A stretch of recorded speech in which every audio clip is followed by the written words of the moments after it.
Estamos dando início à sessão da SDC do dia 27/6/2019. Cumprimento os eminentes colegas, servidores, advogados. Como é que chama a escola? Como é que chama a escola?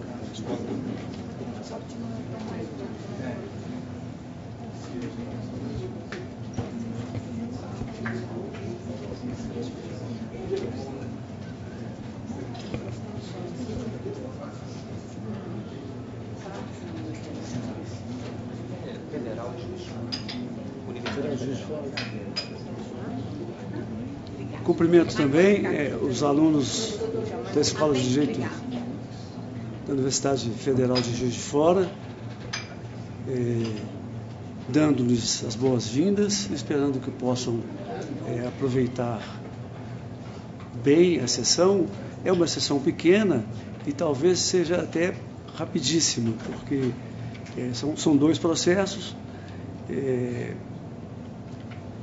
Por isso, a ausência de debates pode prejudicar um pouco o aprendizado dos senhores e das senhoras, mas é muito importante a presença de alunos do curso no tribunal para ver de perto como é uma sessão, embora esta também esteja sendo muito tumultuada por causa da coincidência desta sessão com uma sessão do 10º andar, mas eu desejo bom proveito e tomara que tenha valido a pena, não é? Vamos lá, eu submeto à egrégia sessão a ata da sessão anterior. De acordo. Eu vou dar preferência ao eminente juiz Danilo, que está apenas vinculado. Sim. E peço então que seja feito o pregão, ou eu mesmo faço. Eu mesmo faço. É uma ação anulatória de cláusula convencional. O autor é Ramex, Comércio e Importação Limitada. E o polo passivo são o Sindicato dos Empregados do Comércio de Montes Claros e Região e a Federação do Comércio de Bens, Serviços e Turismo do Estado de Minas Gerais, FEComércio. E funcionando como custos legis, o Ministério Público do Trabalho, na pessoa da nossa querida Cristina, doutora Cristina. Não há advogado inscrito, o juiz Danilo está vinculado. Juiz Danilo, se você quiser ir direto à conclusão. Senhor presidente, diante da presença dos alunos, a matéria é bem simples. Diante da presença dos alunos da Universidade de Juiz de Fora, com a matéria bem simples, eu não vou ler o voto, mas um pequeno resumo para... Talvez a ementa. A ementa, isso mesmo. A ação tem por objeto a anulação de cláusula normativa e foi interposta por uma pessoa jurídica, uma reclamada que integra o Sindicato das Empresas da FEComércio, né? Federação de Comércio de Bens, Serviços e Turismo do Estado de Minas Gerais. Então, é um agravo regimental porque o eminente relator designado, desembargador César Machado presente, extinguiu o processo por ilegitimidade ativa, no seguinte teor de que a empresa não poderia interpor ação anulatória perante a seção de dissídios coletivos. E essa conclusão está sendo mantida aqui no agravo. Eu estou substituindo o desembargador César, e com o fundamento de que essa ação ela é restrita ao Ministério Público do Trabalho, conforme a Lei Complementar 75, e também a jurisprudência admite o ajuizamento pelos sindicatos que participaram da negociação coletiva. Então, indo diretamente à conclusão agora, diante dessa posição, eu estou conhecendo o agravo regimental e negando-lhe provimento. Alguma divergência? Não, e assim se decide no termos do voto do relator. Só pela ordem, o doutor Danilo leu as partes. Eu sou o procurador de um dos agravados e a doutora Caroline do outro agravado. Nós não fomos intimados nem para contraminutar esse agravo. Mas como o resultado nos é favorável, eu só venho aqui da tribuna pedir para que a gente seja intimado desta decisão, porque até agora nós não compusemos um polo. Sim. A decisão vai ser publicada com o nome de Vossa Excelência, evidente. É porque nós não estamos com procuração com nada nesse processo. Senhor presidente, só para um esclarecimento, o desembargador César, liminarmente, sem citar os demais, os ex-adversos, já extinguiu o processo. Por isso que não há participação. Foi uma decisão monocrática. O agravo é de uma decisão monocrática que indeferiu in limine a ação anulatória. Bom, mas para evitar, se Vossa Excelência desejar, para evitar qualquer nulidade, nós fazemos constar, Vossa Excelência peticiona nos autos. Só requerer. Mas que seja rápido, doutor. Tá, porque aí a publicação já sai com o nome de Vossa Excelência. Tá ótimo. Então tá bom. Vamos ao processo seguinte, que é o processo 0011.830, 27 de 2018, 5.03000. É um agravo regimental também. Relator, desembargador Márcio Vieira do Vale. Autor, Marte Minas Distribuição Limitada. Advogado Pedro Geraldes. E Polo Passivo, está escrito aqui. Réu, Sindicato do Comércio Varejista Paracatu MG. Advogado Rodrigo Ribeiro Santos. E segundo réu, Federação dos Empregados do Comércio e Congêneres do Estado de Minas Gerais. Advogado Maurício de Paula Santos. E advogada Lorena Assis Rocha, custos legis, Ministério Público do Trabalho. Vossas Excelências, querem escutar a conclusão primeiro e depois, se for o caso, fazer a Mas eu prefiro fazer uma explicação geral, então. Se quiserem... O caso é idêntico ao primeiro que foi votado. Então abrem mão da sustentação. Abrem mão da sustentação, perfeitamente. Porque todos dois são agravados no processo. Isso. Agravante não está inscrito na sustentação. Vocês ficam à vontade. Perfeito. Bom, primeiramente, senhor presidente, eu queria cumprimentar os alunos da respeitada Faculdade de Direito da Universidade Federal de Juiz de Fora. E não falo isso porque também sou formado na Faculdade de Direito de Juiz de Fora, evidentemente ao tempo em que a faculdade ainda era lá na Rua Santo Antônio, na casa de Benjamin Colucci. Mas tenho laços de afetividade, de afinidade com a faculdade, com a cidade. Minha família é de Juiz de Fora, meus irmãos estão lá. Então, é sempre uma alegria poder rever qualquer pessoa que venha da Manchester United. Muito bem. Bom, antes de eu adentrar no processo efetivamente, eu queria, para facilitar os alunos, dizer uma outra coisa. Existe o chamado dissídio individual do trabalho. Nesse dissídio individual do trabalho, o empregado, ou vários empregados em ações plúricas, ou às vezes até através de substituição processal, vão à justiça reivindicar direitos especificamente de um empregador. Eu não recebi hora extra, eu fui mandado embora, não me pagaram verbas rescisórias, eu trabalho em lugar insalubre, quero receber. Isso é dissídio individual. E, então, onde que tramita esse dissídio individual? Lá nas varas do trabalho, numa das 5 lá de Juiz de Fora, ou aqui em Belo Horizonte, ou em Betim, ou Contagem, né? Então, o empregado vai ajuizar essa reclamatória trabalhista de dissídio individual na jurisdição territorial onde ele trabalha, onde, regra geral, ele reside, e do empregador que ele quer reivindicar os direitos dele. Então, esse processo tramita no primeiro grau, numa das varas do trabalho, tem uma audiência inicial, se tenta conciliação, a empresa faz defesa, o juiz inquire parte, testemunha, se necessário manda fazer perícia, ele decide, aí vem recurso ordinário dessas decisões do dissídio individual que são apreciadas pelas turmas do tribunal para o relator e a turma poderem conferir se a sentença está correta ou não, se tem que alterar ou não. Aqui é diferente.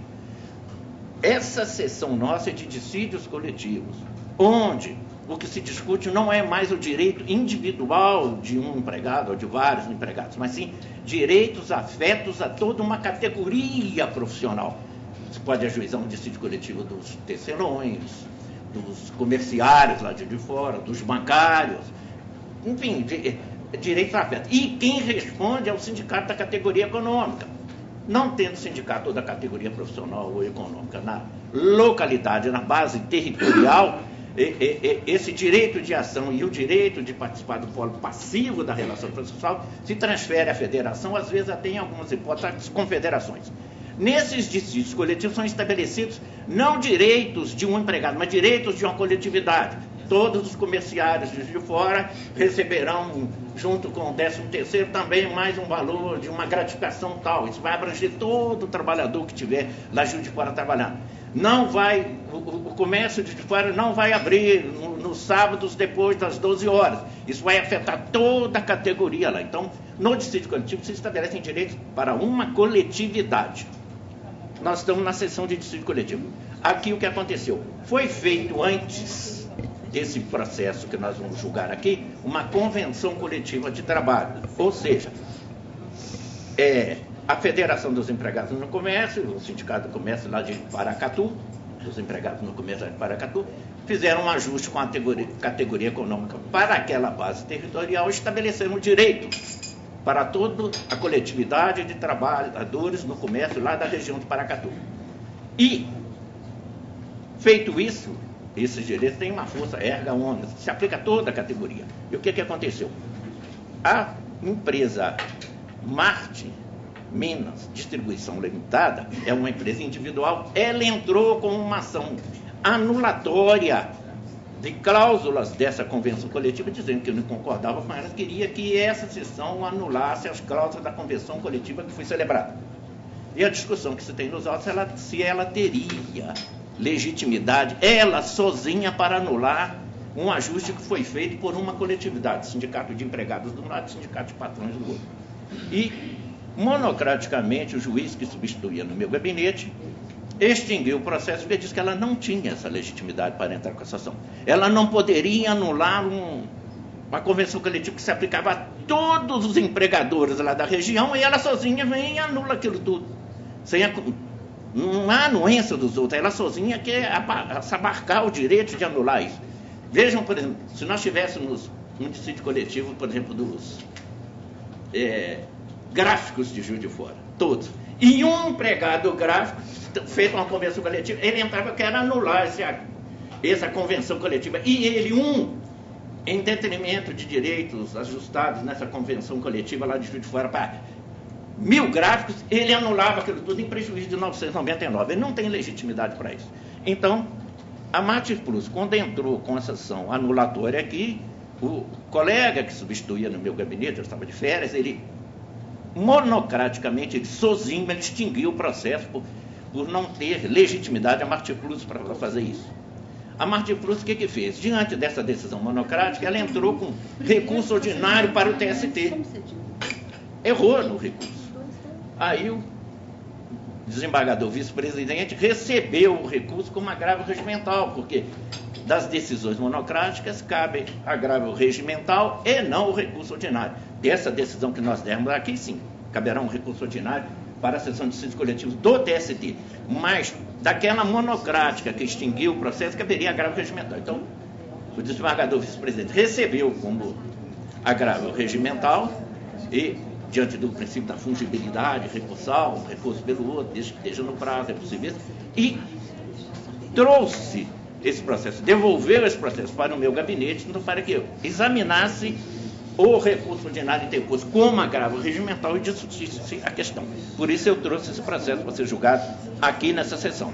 E estou explicitando essa situação, que se uma empresa ela acha que a convenção coletiva não é favorável a ela e ela quer que os efeitos daquela convenção coletiva não lhe afetem, quando ela sofreu uma ação de um empregado, ela não dá esse direito ao empregado, e o empregado entra com a ação lá na reclamatória individual, lá ela que vai discutir isso.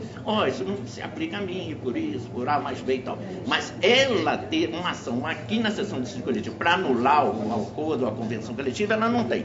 Então, ela entrou com essa ação anulatória aqui da cláusula de convenção coletiva, ela não tem legitimidade para isso. Essa matéria hoje é pacificada aqui no TST e tudo, eu estou citando aqui maciça jurisprudência do TST para realçar que ela não poderia, que ela não tem direito de tentar anular aqui, se ela tiver direito a defender, que o faça quando sofrer alguma ação lá no dissídio individual, mas aqui ela não tem direito para isso. Então, consequentemente, o recurso ordinário dela, que foi recebido como agravo regimental, não procede, eu estou negando provimento a esse agravo regimental. No processo também, os agravados, a federação e o sindicato, pretendem receber, porque aqui eu dei vista a eles para que se manifestassem no agravo regimental. Me pareceu que era necessário isso e eu fiz isso. E eles pretendem receber honorário. Mas está nascendo uma diretriz na jurisprudência do nosso tribunal, no julgamento das turmas, de que quando se extingue o processo, quando não há uma sucumbência efetiva, que não é conveniente na lide trabalhista que se conceda honorário.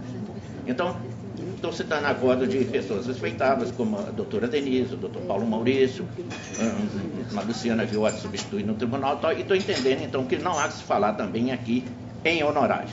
E, em consequência, então, eu estou conhecendo do agravo regimental, depois do comando da vice-presidência, e no mérito eu estou negando provimento e rejeitando também a pretensão dos agravados de recebimento de honorários. Pois eu não sustentaria, porque a matéria é pacífica, mas face ao indeferimento dos honorários, eu gostaria de fazer uma breve sustentação. Perfeitamente, tem a palavra. Em que pesa o entendimento do ilustríssimo relator quanto ao indeferimento dos honorários, nós entendemos, Excelência, que os honorários devam ser fixados pelo princípio da causalidade, pois, com o ajuizamento da equivocada ação, com o ajuizamento do equivocado recurso, que pelo princípio da fungibilidade recursal foi transformado em agravo regimental, os procuradores dos agravados tiveram que despender o seu serviço e seu tempo para defender os seus clientes. Então, pela extinção sem julgamento do mérito, serem deferidos os honorários, é punir o advogado que trabalhou arduamente na defesa da causa. Então, por essas razões, Excelências, eu entendo que, independente de haver o julgamento do mérito ou extinção sem julgamento do mérito, os honorários dos procuradores dos agravados devem ser deferidos. Obrigado. Pois não. Senhor presidente, eu estou mantendo a minha decisão. Deixa eu só perguntar. Se ela quiser sustentar também, não. A senhora vai usar a palavra, não? Eu estou mantendo a minha decisão exatamente em cima disso. É diferente. Eu fui juiz de direito e, efetivamente, quando eu, como juiz de direito, extinguia um processo, eu deferia honorários. Por quê? Isso é da índole do processo civil. Desde que lá no Código de 39, nas ordenações filipinas, no Código de 73, nos outros códigos de processo, quando há extinção do processo com o julgamento do mérito ou sem mérito, sempre se defere honorários. Porque lá sempre prevaleceu o princípio de que sucumbente a honorários. Na Justiça do Trabalho, sempre foi o contrário. Não existem honorários, não existiam honorários até agora em razão da Lei 13.467, a Lei da Reforma Trabalhista. Mas antes disso, nunca existiu. E, exatamente para a conformação aos princípios próprios do processo do trabalho, é que aqui essa sucumbência, mas sem exame de mérito, ela não pode levar a que se defiram honorários, porque isso vai trazer um prejuízo considerável, tanto para a categoria econômica, quanto para a categoria profissional. Porque no dia em que a sucumbência for em cima da categoria profissional, eles também vão sentir que não é razoável que se defira honorário em situações como essa dos autos. Estou mantendo o voto. Pois não. Alguma divergência? Não. E assim se decide nos termos do voto do eminente relator. Obrigado, boa tarde, boa sessão a todos. Boa tarde. Obrigado. Muito obrigado. Doutores e doutoras, está terminada a sessão, após essa brilhante e oportuníssima manifestação do desembargador Márcio, e não deixou que os alunos saíssem daqui sem ouvir pelo menos alguma explicação, de forma que uma aula. Foi uma aula. Então, eu quero cumprimentar Vossa Excelência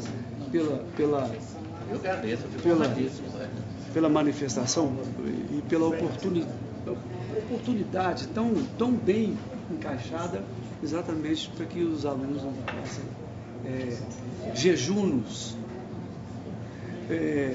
Bom, nada mais havendo, eu tenho a anunciar e parabenizar os aniversariantes do mês de junho de 2019, que é 7/6, o excelentíssimo desembargador César Pereira da Silva Machado Júnior, que vai pagar um jantar, não sei que dia.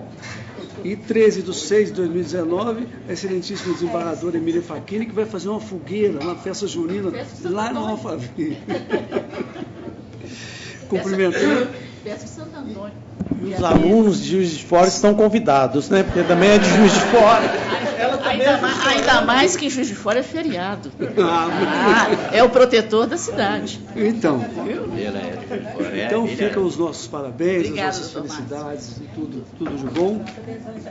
Com a adesão da outra representante do Ministério, do Ministério Público do Trabalho.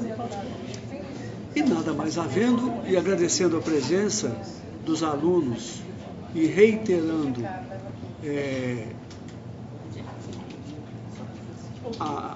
o desejo de que todos tenham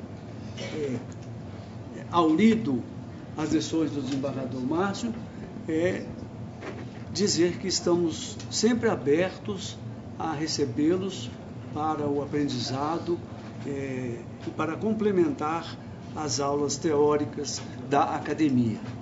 Muito obrigado pela presença e obrigado aos desembargadores. Presidente, pela ordem, eu só lembrando aos alunos que como vai começar uma sessão lá no 10º andar da 7ª turma, aí será uma sessão de dissídios individuais, com várias sustentações orais, vários casos a serem discutidos. Talvez, se tiverem tempo e oportunidade de assistir pelo menos um pedacinho dessa sessão da 7ª turma, retornem ao 10º andar, que lá verão uma sessão de dissídios individuais. Isso é uma intimação, viu, gente? Muito obrigado a todos. Declaro encerrada a sessão.